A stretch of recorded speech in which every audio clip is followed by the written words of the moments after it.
2019 नंतरच्या राज्यातल्या राजकीय घडामोडीनंतर राजकीय पक्षांची संख्या राज्यात प्रचंड वाढली आणि त्यांची गणितही चांगलीच बदलली आहेत। या सगळ्या परिस्थितीमध्ये आपल्या पक्षाची ताकद नेमकी किती आहे, कुठल्या भागात आहे हे जाणून घेण्यासाठी राज्यातल्या सध्याच्या स्थानिक स्वराज्य संस्थांच्या निवडणुका ही या सगळ्या राजकीय पक्षांसाठी मोठी संधी आहे। त्याचं कारण असं आहे की 2019 नंतर ज्या ज्या निवडणुका झाल्या, म्हणजे लोकसभेच्या झाल्या, विधानसभेच्या झाल्या, त्या सगळ्या निवडणुकांमध्ये हे सगळे पक्ष युत्या आणि आघाड्यांचा भाग होते, म्हणून प्रत्येकाची ताकद काय ते कुणालाच कळलं नव्हतं।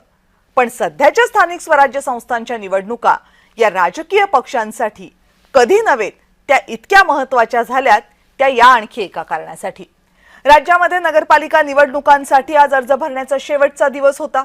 आजच्या शेवटच्या दिवसाची तयारी म्हणजे युत्या आघाड्या होता अगदी शेवटच्या क्षणापर्यंत एबी फॉर्म कुणाला द्यायचे यातच नेते गुंतलेले होते।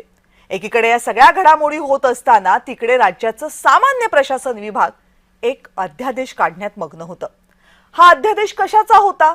तर हा अध्यादेश होता बाळासाहेब ठाकरे राष्ट्रीय स्मारक न्यासाच्या अध्यक्षपदाचा आणि समिती सदस्यांच्या नियुक्तीचा। राज्य सरकारने काढलेल्या या अध्यादेशामध्ये बाळासाहेबांचे पुत्र उद्धव ठाकरे यांची अध्यक्ष म्हणून नियुक्ती करण्यात आली आहे। त्यामध्ये आदित्य ठाकरेंनाही सदस्य म्हणून नियुक्त करण्यात आलेले आहे। पण आम्हीच बाळासाहेबांच्या विचारांचे वारसदार असं म्हणणाऱ्या एकनाथ शिंदेंच्या शिवसेनेला यामध्ये फारसं स्थान देण्यात आलेलं नाहीये। बाळासाहेब ठाकरेंच्या स्मृतिदिन फक्त काही तासांवर असताना देवेंद्र फडणवीसांच्या सरकारनं हा अध्यादेश काढला। मुंबई महानगरपालिकेच्या निवडणुका तोंडावर असताना एकनाथ शिंदेंना आणि त्यांच्या पक्षाला या समितीमधून दूर ठेवलं। त्यामुळे ऐन निवडणुकांच्या दरम्यान देवेंद्र फडणवीस यांनी एकनाथ शिंदे यांना कॉर्नर करण्याचा प्रयत्न केलाय का? उद्धव ठाकरेंना दिलेलं हे पद फडणवीसांना फायदा करून देणार का? असे अनेक सवाल या निमित्तानं उपस्थितही होत आहेत आणि त्यावर आज दिवसभर चर्चाही होते।